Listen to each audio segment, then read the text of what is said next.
Hello, and welcome back to Read Becca. You are here yet again for a chatty catch-up on my reading week, and it's very dark, so we're dealing with the lighting. It's rainy and drizzly out, so it is what it is. I read a lot this week. I tend to read quite a bit as it is, but this was above and beyond because I had a week off work, so I did spend a huge amount of time reading. I got through 4 things and I started some more, and I'm deep in progress in some others, so we've got a lot of books to talk about. So the first one I can't really talk about because it's for the BookTube prize, and that is The Anomaly by Hervé Tellier and translated by Adriana Hunter from French. So I'm doing translated fiction for this current round of the BookTube prize, which will run till the end of July. So I will talk about my thoughts on this at the end of that, or if it's not eliminated, I'll wait until after the next round when we finish up the prize. So plot-wise, it's fairly straightforward. It starts with kind of vignettes almost, where you're getting a chunk of story from different characters' perspective, and each one ends with Secret Service agents showing up, basically. And so then, as it says in the title, we're finding out they're all connected by this anomaly that has happened. And so this story is grappling with, what does this anomaly mean, and what is it even, you know? So it's very much philosophical in terms of the plot, I would say. So that's it for that one, for what I can say, I think. And then one I absolutely loved, and no surprise, this was on my BookTube bucket list tag from last year, and people voted for me to read it, and it's My Life in France by Julia Child and Alex Prudhomme. I really enjoyed this. This is kind of a collection of anecdotes, so it's told pretty linear in terms of the chronological time of her story. It's telling about her kind of move with her husband, who worked for politicians, ambassadors, military in France. And that was what led them there. And then we see her kind of dealing with being very American, very boisterous, not being a typical housewife. She didn't know how to cook, and just kind of learning to love France, learning to love cooking and food. And that was what was so great about this, was the passion. But I was mostly intrigued that she collected all of this, and it was published, I think, in her 90s. So this wasn't collected like as it was happening, and this spans several decades of life. So I think primarily the 50s through 70s would cover the majority of this. And we get to see so much detail about food, about her learning to find restaurants in France, her learning the language, and just having such a passion for that, bringing her own family and getting them connected with France in different ways. It just has such a sense of detail that this is like food writing and travel writing all in one.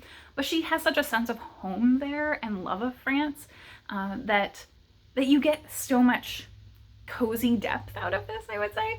So this did take me quite a bit longer to read than I expected because of that level of detail. She's writing about everything from how she cooks in depth, the setting and places. Like you can feel the sense of walking the streets of France. It's just a delight to read. So as I said, it took me quite a bit longer than I expected, but I didn't mind at all because it was just so immersive to sink into this. So I'm so happy to have read this, and I think the anecdotes in here mostly are, up to 2 pages, even as short as a paragraph. So the chapters are kind of clustered together by time period rather than like being a total individual period per chapter. But it's very easy to just sit down and read a couple pages and then pick it back up whenever you want. So I found it very easy to read. So, yeah, I absolutely love this one. I'm glad to have it off of my bucket list. Thank goodness. So yeah, thrilled with that one. Then I read one from my TBR shelf, and that was Mr. Penumbra's 24-Hour Bookstore by Robin Sloan. And I had previously read Sourdough. I do think Sourdough is my preference. That one was more cozy. This one was a little more dramatic. This one is very bookish, and similar to Sourdough, this really brings together the love of technology and a passion. And in this, it's technology and the passion for books. So we have this character who is was previously like a Silicon Valley graphic designer, and so in kind of a high demand career, and then is sort of finds himself untethered and winds up wandering into a hiring bookstore that is looking for a night manager or night clerk there. And it turns out to be a very strange bookstore. Not only do they not really get customers very often, there's a section of the bookstore that lends books, and that seems to be the most used. So this character winds up deciding to use his time of no customers basically to start a project and kind of start learning some new skills. And so he does that and winds up unlocking the secrets of the bookstore, I will say. I think that's it for plot-wise, what I would say. I loved how this tackles the joining, as I said, of technology and a passion, and the fact that a lot of times when you talk about like technology, it takes the heart out of a thing, and here it really shows technology as an enhancer of the heart of that passion. So they even show a love for things like e-readers and why they're so great. So I think that was fabulous. I think there's kind of a puzzle element to this that was really, really fantastic and very compulsively readable. So this was hard to put down, I think. If you like a cozy, maybe thriller, would be what I would put this in. It was very fun to read. So yeah, I really enjoyed this. It didn't quite give me the cozy, lovable vibes that Sourdough did. I think this had almost speculative-y vibes, but not quite as well. So I think this one probably is non-speculative. I went in kind of expecting there to be something at least tangentially speculative, but I don't think there really was. So really enjoyed that one. But then we have one that was not on my plan at all, but I wanted to fit it in for a little June on the Range reading at the very last minute of June. So I fit in Six Gun Snow White by Catherynne and Valente. If you've been here anytime at all, you know I love Catherynne Valente. I have a bunch of unread books by her on my shelf. So she's always weird and wonderful and very prose heavy. So this is a tiny novella, but it took a little chewing through because of the gorgeousness of the prose. And I loved this one. I don't think it's my favorite of her work because the ending was a bit rushed, but it was just fabulous for what it was. It's a very feminist retelling of Snow White, so it's got the major story beats, but it's doing them in very different ways from what you've seen before. It's also very dark and heavy, so it's engaging with those feminist themes in really hard ways. I think right from the opening, the first chapter is of a white man who is her father, and his meeting her mother, who is Native American, and deciding he wants to marry her and basically forcing her to get married against her will. She is impregnated and tries to kill herself and then dies in childbirth. And so that is very heavy setup, obviously. And then we have almost a very similar story to what was told in 10,000 Doors of January by Alex Harrow, where you've got kind of this wealthy benefactor, even though he's her father, who's very distant from her, and she lives in this mansion where he's kind of collecting things, and he's got a zoo of all these animals he's collected, and he's constantly enriching himself with wealth and items. And so it has a very, very similar vibe, I would say. And then because she's so desperate for affection and attention, she kind of latches on immediately when she gets a new stepmother. However, the stepmother is, of course, not kind to her and dubs her Snow White because that is something that she can never be. So, as with the Snow White tale, she runs away and is chased by her stepmother's hand, and of course wants to take her heart. But she is journeying into the West, and so she has all these adventures not necessarily good adventures, I would say. She winds up in mines, and the seven dwarfs here are not seven dwarfs, so they left that out completely, which I think is probably a good move. The twist on that, I think, was really well done, and I just found this to be a really great retelling. Like, often you get the same story beats and it feels samey. Here you get the same story beats and it feels really, really fresh. So as I said, I just enjoyed this so much. I want to read a sample of the prose so that you can get a sense of Valente's writing. I always do this because I just love Valente writing. In the lamplight, her hair had the very color of coal, plaited in 2 long braids and swept up at the brow into what I have heard called a pompadour. Her dark mouth was a cut garnet, her skin rich copper, her eyes black diamonds for true. She looked over her shoulder at him, and her body hardened to run if such became necessary. Mr. H. took this slight stiffening as a sign that his feeling was returned. He saw no reason any person should fear him, being well-dressed and pleasant enough in his features. He had loved women already in this time, though never married. All of them of good, though not old family, square-shouldered, sunburned freckles and kisses like milk, and hair brushed 100 times before bed. He savored a rich seam of shame over his lust for the Crow woman, and this shame made him only more needful. Mr. H. purposed himself to have her. So, yeah, as you can tell, just beautiful descriptive writing. Yeah, that was, I think, my theme this week. So that's what I finished this week. In terms of what I am in progress on, I have a couple of things in print. I started my last TBR book from June. I'm a little delayed on this, but it is flying by. I'm a third of the way through, and this is just so compelling. It's nonfiction about a woman who is losing her sight and hearing from Usher syndrome, and it jumped right in with being in a doctor's office waiting for a diagnosis. So it was very, very compelling, and I'm just flying through that one. Then my next BookTube Prize book that I cannot talk about is More Than I Love My Life by David Grossman. So yeah, making good progress on this one. I'm about halfway through. And on audio, I had finished up the Anomaly, so I started one of my TBR for this month, Donut Fall in Love. And it's good so far. I'm really, really entertained by it. And on ebook, I am still reading SwordHeart by T Kingfisher. So I think that's everything. I think that's more than enough, don't you? So that's, I think, my reading stuff. In life stuff, because I had the week off, of course, I had a ton of plans, and I've gotten maybe 10% of it done.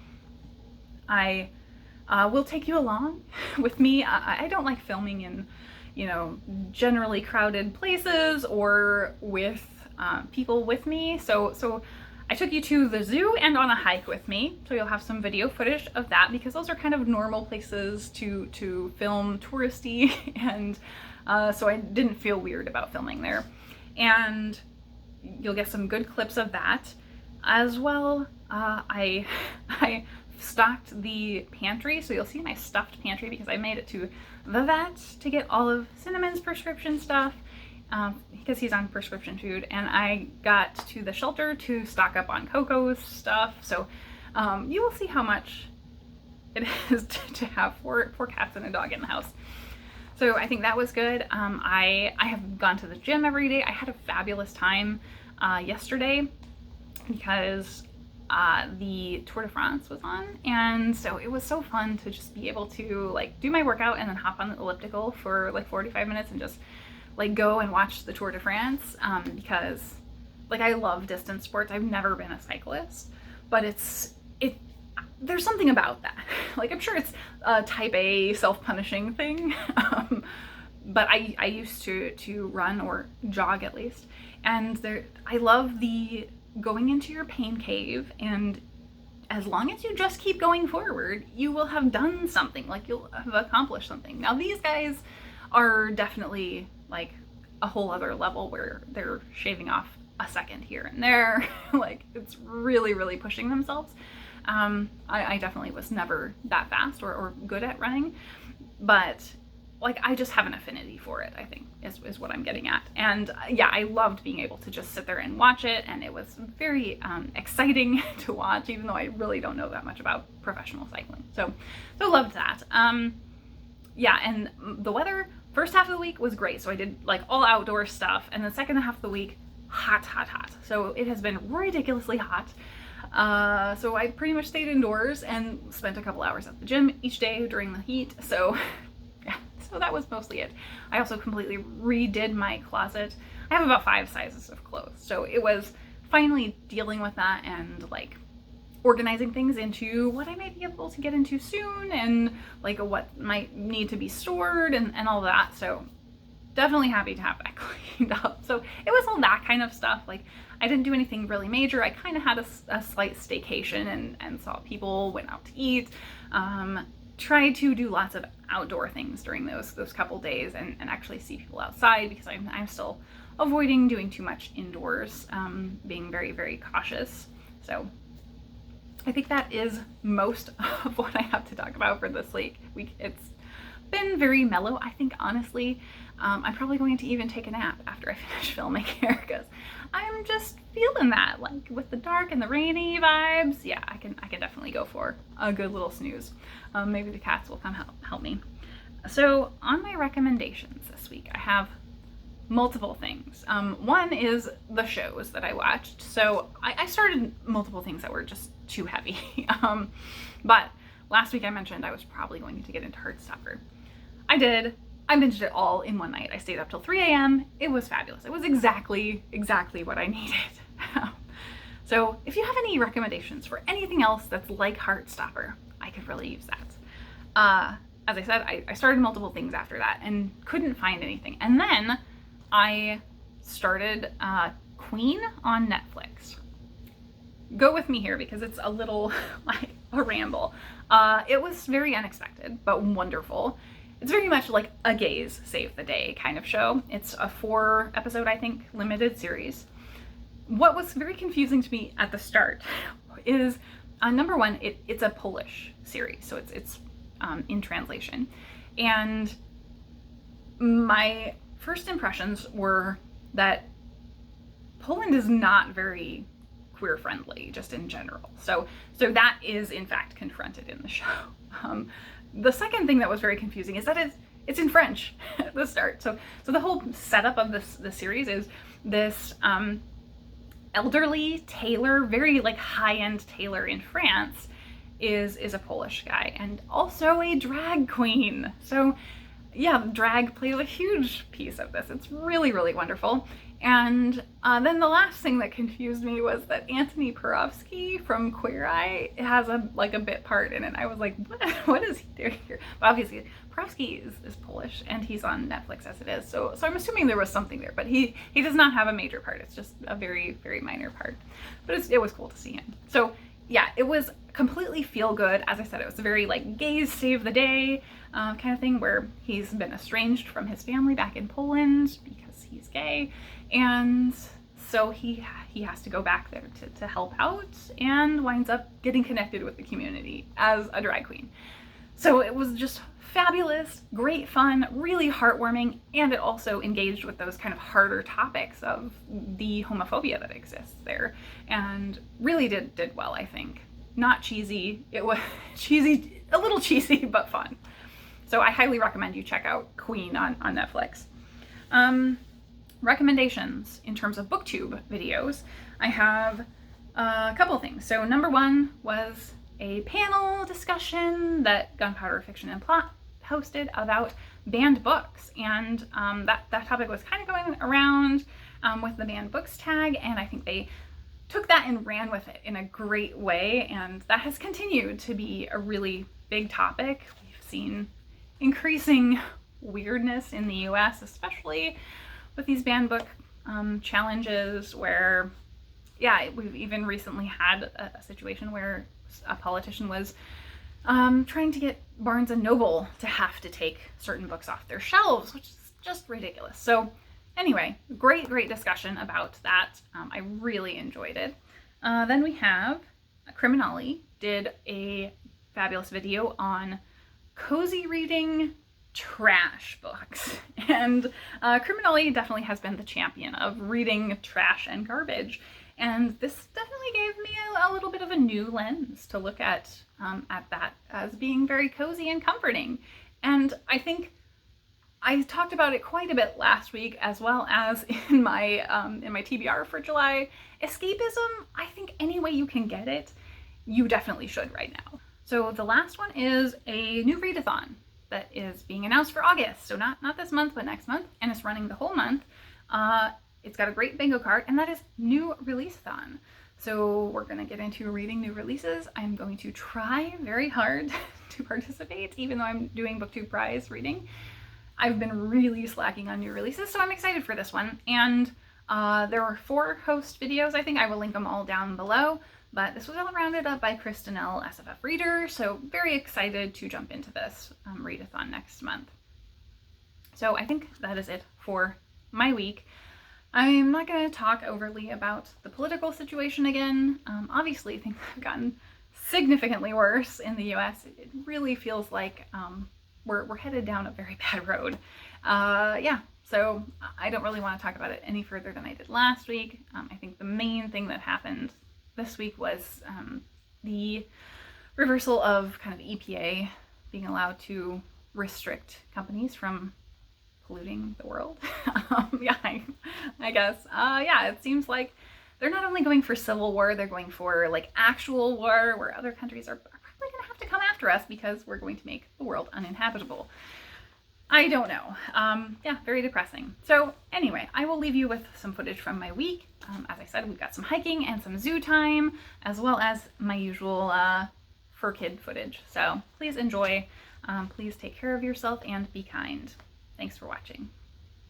So Cinnamon does this begging thing where he swipes his legs together, his 2 feet are together. He's begging me to pet him. Do you have needs? Do you have needs? Cinnamon, you have needs. So not only does he do it, he trained Rue to do it. So Rue does it as well. You guys working hard? Gumbo. She had such a long, hard day of catting. Go, go.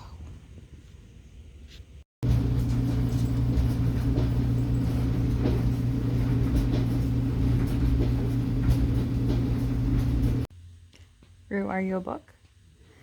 Did your toy go back there? Or maybe a spider. I think probably a spider. What did you do? Be nice.